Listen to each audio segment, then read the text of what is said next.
क्या आपने कभी सोचा है कि कोई व्यक्ति आपके मन में अपनी बात इस तरह बैठा देता है कि आप चाहकर भी उसे नकार नहीं सकते? क्या आपने कभी महसूस किया है कि कोई आपको बिना बोले ही इस तरह नियंत्रित कर रहा है कि आपको उसकी हर बात सही लगने लगती है? यह एक ऐसी कला है जिसे समझना हर किसी के बस की बात नहीं, लेकिन अगर इसे समझ लिया जाए तो यह दुनिया के सबसे बड़े रहस्यों में से एक को खोलने की चाबी बन सकती है। मनोविज्ञान की यह गहरी और छुपी हुई परतें आमतौर पर इंसान को उसके व्यवहार से परे देखने पर मजबूर कर देती हैं। यह एक ऐसी शक्ति है जिसे सही तरीके से इस्तेमाल किया जाए तो इंसान खुद को भी नियंत्रित कर सकता है, लेकिन गलत हाथों में पड़ जाए तो यह किसी को भी अपनी कठपुतली बना सकती है। इस दुनिया में हर कोई अपने हिसाब से लोगों को प्रभावित करने की कोशिश करता है, कोई अपनी मीठी बातों से तो कोई अपने विचारों की गहराई से। लेकिन क्या यह केवल सामान्य बातचीत होती है? नहीं, इसके पीछे एक गहरा विज्ञान छुपा होता है। ऐसा विज्ञान जो इंसान के दिमाग में छोटे छोटे बीज बोकर उसके निर्णयों को बदल सकता है, उसके सोचने का तरीका प्रभावित कर सकता है और उसे उस दिशा में ले जा सकता है जिसकी उसने कल्पना भी नहीं की होगी। इसे ही डार्क साइकोलॉजी कहा जाता है। यह सिर्फ एक अवधारणा नहीं, बल्कि एक ऐसी शक्ति है जो लोगों को उनके अवचेतन स्तर पर प्रभावित करती है। शुरू करने से पहले मैं आपसे एक छोटी सी रिक्वेस्ट करना चाहता हूं। अगर आप चैनल पर नए हैं तो इसे सब्सक्राइब जरूर करें और वीडियो को लाइक करना बिल्कुल न भूलें। आपके सपोर्ट से हमें बेहतरीन कंटेंट बनाने की प्रेरणा मिलती है। अब आइए शुरू करते हैं। जब कोई आपको बिना किसी स्पष्ट कारण के पसंद करने लगता है, या आप किसी की बातों में इतना खो जाते हैं कि आपको लगता है कि यही सच्चाई है, तो समझिए कि डार्क साइकोलॉजी का खेल शुरू हो चुका है। यह एक ऐसा मनोवैज्ञानिक हथियार है जिसे बहुत कम लोग समझते हैं, लेकिन जो इसे समझते हैं वे दुनिया को अपनी उंगलियों पर नचा सकते हैं। यह हथियार केवल शब्दों तक सीमित नहीं है, बल्कि इसमें इंसानी दिमाग की गहरी समझ और भावनात्मक नियंत्रण भी शामिल होता है। डार्क साइकोलॉजी को समझने के लिए सबसे पहले यह समझना जरूरी है कि हमारा दिमाग कैसे काम करता है। हमारा मस्तिष्क हर पल हजारों चीजों को प्रोसेस करता है, लेकिन इसमें से ज्यादातर चीजें हमारे अवचेतन मन में जमा हो जाती हैं।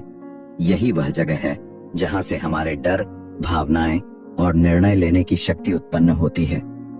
डार्क साइकोलॉजी उन्हीं गहरे भावनात्मक बिंदुओं को छूकर लोगों को नियंत्रित करने का काम करती है। मान लीजिए कि आप किसी से पहली बार मिल रहे हैं। अगर वह व्यक्ति आपकी भावनाओं को समझकर उसी के अनुरूप प्रतिक्रिया देता है तो आपको वह अधिक प्रिय लगने लगता है। यह एक साधारण सा उदाहरण है, लेकिन जब इसे एक उच्च स्तर पर ले जाया जाता है तो यह लोगों को पूरी तरह से नियंत्रित करने की शक्ति बन जाती है। जो लोग इस तकनीक को जानते हैं वे जानते हैं कि कैसे किसी को प्रभावित करना है, कैसे उसे अपने पक्ष में करना है और कैसे उसकी सोच को बिना उसे बताए ही बदल देना है। डार्क साइकोलॉजी का एक प्रमुख तत्व होता है मनुष्य की कमजोरियों का इस्तेमाल करना। हर व्यक्ति की कुछ न कुछ कमजोरियां होती हैं, चाहे वह भावनात्मक हो, मानसिक हो या फिर किसी विशेष विषय से जुड़ी हो। जब कोई व्यक्ति आपकी कमजोरियों को समझ जाता है तो वह उसे इस तरह से इस्तेमाल कर सकता है कि आपको पता भी नहीं चलेगा कि आप उसके जाल में फंस चुके हैं। यही कारण है कि कुछ लोग हमेशा दूसरों को नियंत्रित करने में सफल रहते हैं, जबकि कुछ लोग बार बार धोखा खाते हैं। एक दिलचस्प तथ्य यह है कि डार्क साइकोलॉजी केवल व्यक्तिगत जीवन में ही नहीं, बल्कि बिजनेस, राजनीति और यहाँ तक कि रिश्तों में भी गहराई से मौजूद होती है। कई बड़े बिजनेस लीडर्स इस कला में निपुण होते हैं और वे इसे अपने ग्राहकों, कर्मचारियों और प्रतिस्पर्धियों को प्रभावित करने के लिए इस्तेमाल करते हैं।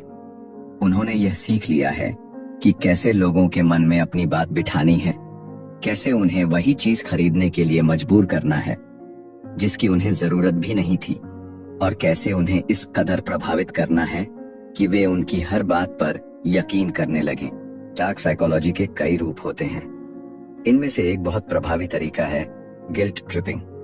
जब कोई व्यक्ति आपको इस तरह से महसूस कराता है कि आपने कुछ गलत किया है, भले ही आपने कुछ भी गलत ना किया हो, तो वह आपको मानसिक रूप से नियंत्रित करने की कोशिश कर रहा होता है। उदाहरण के लिए, अगर कोई आपसे कहता है तुम सच में बहुत अच्छे इंसान हो, लेकिन मुझे बहुत दुख हुआ कि तुमने मेरी मदद नहीं की। तो आप खुद को दोषी महसूस करने लगते हैं, भले ही आपने कुछ गलत न किया हो। यह एक अत्यंत प्रभावी तरीका है जिससे लोग दूसरों को नियंत्रित करते हैं। इसी तरह गैसलाइटिंग भी एक खतरनाक तकनीक है जिसमें कोई व्यक्ति आपको आपकी ही सच्चाई पर शक करने के लिए मजबूर कर देता है। वह आपकी यादों, आपकी भावनाओं और आपके तर्क को इस तरह से मोड़ देता है कि आपको खुद ही यह लगने लगे कि शायद आप गलत हैं। धीरे धीरे यह प्रक्रिया आपके आत्मविश्वास को खत्म कर देती है और आप पूरी तरह से उस व्यक्ति पर निर्भर हो जाते हैं जो आपको गैसलाइट कर रहा होता है। अब तक जो भी आपने सुना वह सिर्फ शुरुआत है। डार्क साइकोलॉजी के और भी कई रहस्य हैं जो हम आगे जानेंगे। अब आगे बढ़ते हैं और इस गहरे विषय को और विस्तार से समझते हैं। डार्क साइकोलॉजी की सबसे खतरनाक विशेषता यह है कि यह हमेशा स्पष्ट नहीं होती। यह एक धीमी प्रक्रिया होती है जो किसी को भी मानसिक रूप से जकड़ सकती है, बिना उसे यह एहसास कराए कि वह किसी और के नियंत्रण में आ चुका है। यह प्रक्रिया इतनी सूक्ष्म होती है कि जब तक कोई व्यक्ति इसे पहचानता है तब तक वह पूरी तरह से इसके प्रभाव में आ चुका होता है। अब सोचिए, क्या आपको कभी ऐसा महसूस हुआ है कि कोई आपकी भावनाओं को नियंत्रित कर रहा है, कि आप किसी के कहने पर ही कोई निर्णय ले रहे हैं बिना यह जाने कि यह फैसला वास्तव में आपका अपना है या नहीं? अगर हाँ, तो यह बहुत संभव है कि आप किसी के द्वारा डार्क साइकोलॉजी का शिकार हो चुके हैं। डार्क साइकोलॉजी के सबसे ताकतवर हथियारों में से एक है माइंड कंट्रोल। यह एक ऐसी तकनीक है जिसका उपयोग बड़े नेता, सेल्समैन, बिजनेस टाइकून और यहाँ तक कि रिश्तों में हावी रहने वाले लोग भी करते हैं। इसका मूल सिद्धांत यह है कि जब तक कोई व्यक्ति खुद को नियंत्रित नहीं कर सकता तब तक वह दूसरों को नियंत्रित करने की शक्ति नहीं रखता। लेकिन जो लोग इस तकनीक में निपुण होते हैं वे दूसरों के दिमाग को इस कदर पढ़ लेते हैं कि वे उनके निर्णयों को अपनी इच्छानुसार मोड़ सकते हैं। अब सवाल यह उठता है कि कोई व्यक्ति ऐसा कैसे कर सकता है? जवाब सरल है, भावनात्मक खेल। भावनाएं हमारे निर्णयों को संचालित करने वाली सबसे बड़ी शक्ति है। यदि कोई व्यक्ति आपकी भावनाओं को नियंत्रित कर सकता है तो वह आपके निर्णयों को भी नियंत्रित कर सकता है। यही कारण है कि कुछ लोग हमेशा दूसरों को अपने हिसाब से चलाने में सफल रहते हैं, जबकि कुछ लोग बार बार उसी जाल में फंस जाते हैं। मान लीजिए कि आपको किसी चीज को बेचने की जरूरत है। अगर आप सीधे किसी को यह कहेंगे कि मुझे यह चीज खरीदनी चाहिए, तो संभव है कि वह व्यक्ति इनकार कर दे। लेकिन अगर आप उसकी भावनाओं को छू लें, उसके डर, उसकी इच्छाओं और उसकी जरूरतों को समझ लें, तो आप उसे उस उत्पाद को खरीदने के लिए प्रेरित कर सकते हैं, भले ही उसे उसकी जरूरत ना हो। यही तकनीक बड़ी बड़ी कंपनियां उपयोग करती हैं। इसी तरह रिश्तों में भी डार्क साइकोलॉजी का इस्तेमाल किया जाता है। एक रिश्ता जो प्यार और विश्वास पर आधारित होना चाहिए, कभी कभी एक मानसिक खेल में बदल जाता है। इसमें एक व्यक्ति दूसरे को इस तरह से प्रभावित करता है कि वह पूरी तरह से उसके नियंत्रण में आ जाता है। यह नियंत्रण भावनात्मक, मानसिक और कभी कभी शारीरिक भी हो सकता है। डार्क साइकोलॉजी में एक और महत्वपूर्ण तकनीक होती है मैनिपुलेशन।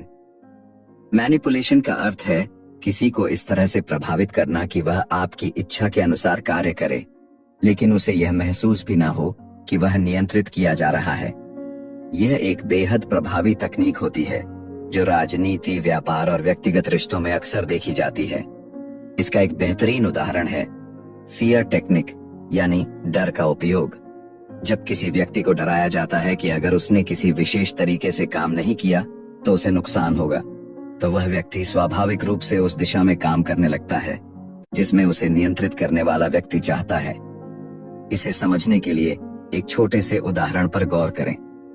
अगर किसी ऑफिस में बॉस अपने कर्मचारियों से कहता है कि अगर तुमने यह टारगेट पूरा नहीं किया तो तुम्हारी नौकरी खतरे में पड़ जाएगी, तो कर्मचारी अधिक मेहनत करने लगता है। लेकिन अगर उसी टारगेट को एक अलग तरीके से प्रस्तुत किया जाए, जैसे अगर तुम यह टारगेट पूरा कर लेते हो तो तुम्हें प्रमोशन और बोनस मिलेगा, तो कर्मचारी प्रेरित होकर काम करेगा। यह दोनों ही तरीके मनोवैज्ञानिक प्रभाव डालते हैं, लेकिन पहला तरीका डर पर आधारित होता है और दूसरा प्रेरणा पर।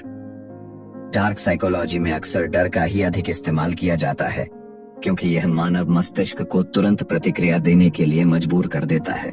लेकिन यहाँ एक बड़ा सवाल उठता है, क्या डार्क साइकोलॉजी का उपयोग हमेशा गलत होता है? इसका उत्तर है नहीं। डार्क साइकोलॉजी को सही दिशा में उपयोग किया जाए तो यह इंसान की सफलता का सबसे बड़ा हथियार बन सकता है। उदाहरण के लिए, अगर कोई व्यक्ति खुद को अनुशासित करना चाहता है तो वह खुद के दिमाग पर इसी तकनीक का उपयोग कर सकता है। वह अपने डर को अपनी प्रेरणा बना सकता है, अपनी भावनाओं को नियंत्रित करना सीख सकता है और खुद को मानसिक रूप से इतना मजबूत बना सकता है कि कोई भी उसे आसानी से प्रभावित न कर सके। इसका एक अच्छा उदाहरण है रिवर्स साइकोलॉजी। रिवर्स साइकोलॉजी का अर्थ है किसी व्यक्ति को किसी कार्य को करने के लिए प्रेरित करना, जबकि आप उसे ठीक विपरीत करने के लिए कह रहे होते हैं। यह तकनीक अक्सर माता पिता अपने बच्चों के साथ उपयोग करते हैं।